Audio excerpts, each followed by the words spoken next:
Even while President Johnson talked to Chancellor Klaus about America's responsibility in a time of crisis and challenge, word came from Capitol Hill that Congress had passed and sent to the White House the Civil Rights Act of 1968.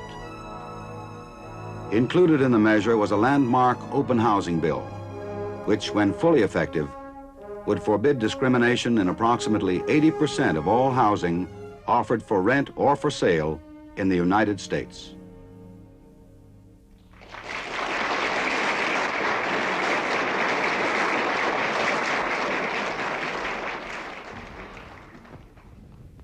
I do not exaggerate when I say that the proudest moments of my presidency have been times such as this, when I have signed into law the promises of a century.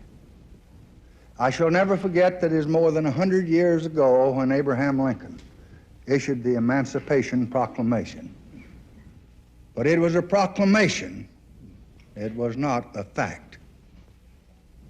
And in the Civil Rights Act of 1964, we affirmed through law that men equal under God are also equal when they seek a job, when they go to get a meal in a restaurant, or when they seek lodging for the night in any state in the Union. And now the Negro families no longer suffer the humiliation of being turned away because of their race. In the Civil Rights Act of 1965, we affirmed through law for every citizen in this land the most basic right of democracy, the right of a citizen to vote in an election in his country.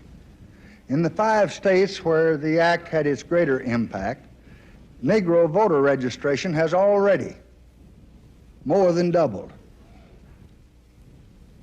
Now with this bill, the voice of justice speaks again. It proclaims that fair housing for all human beings who live in this country is now a part of the American way of life. We all know that the roots of injustice run deep, but violence cannot redress a solitary wrong or remedy a single unfairness. And we just must put our shoulders together and put a stop to both. The time is here. Action must be now.